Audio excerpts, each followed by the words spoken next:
In today's video, we're discussing another actor who is now a part of the MCU that previously auditioned for another role. But right now, we're going to be talking about Wyatt Russell, who originally auditioned to play Captain America. He would be passed up only to come back and play Captain America. Man, when things are meant to be, they're meant to be.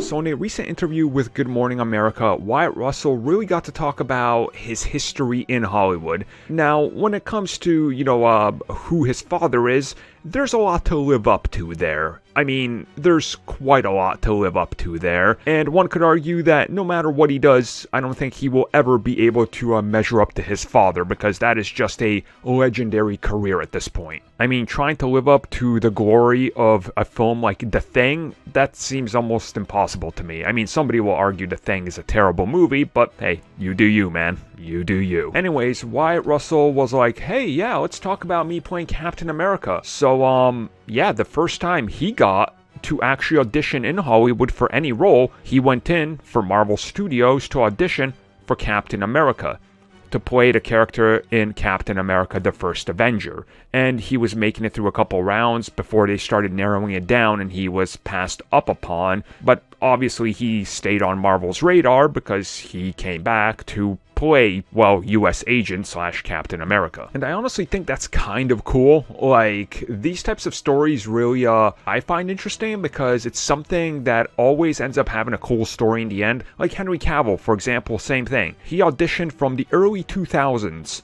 all the way through 2010, 2011, 2012 to try to get that Superman role. Like, he was passed up on so many different iterations of Superman that they were trying to get off the ground. From Superman Flyby to Superman Returns to other projects that were in development. Even George Miller's Justice League Mortal, he auditioned for that and got passed up upon. Then he ended up being cast by Zack Snyder. Wyatt is sort of like in that same position, where it's like, oh man, am I going to land this? And then he didn't end up getting it. Went on, had another whole, decade of his life. And then he finds himself again auditioning for Marvel Studios for Kevin Feige again. And he gets brought back. It's just a different iteration of the original character in a completely different, perspective, if you will. Because, U.S. Agent, different style Captain America. So that's pretty awesome. I definitely like him talking about that. And I'm interested to know if, in the future, once the show is all over and wrapped up with, if they're going to reveal more details. Because no doubt, depending on how far he got into the original process, he probably has some interesting info on what direction they were going with the original First Avenger before things changed. And we know that film did go through quite a few different changes behind the scenes, because it was one of the films affected by the Disney acquisition of Marvel.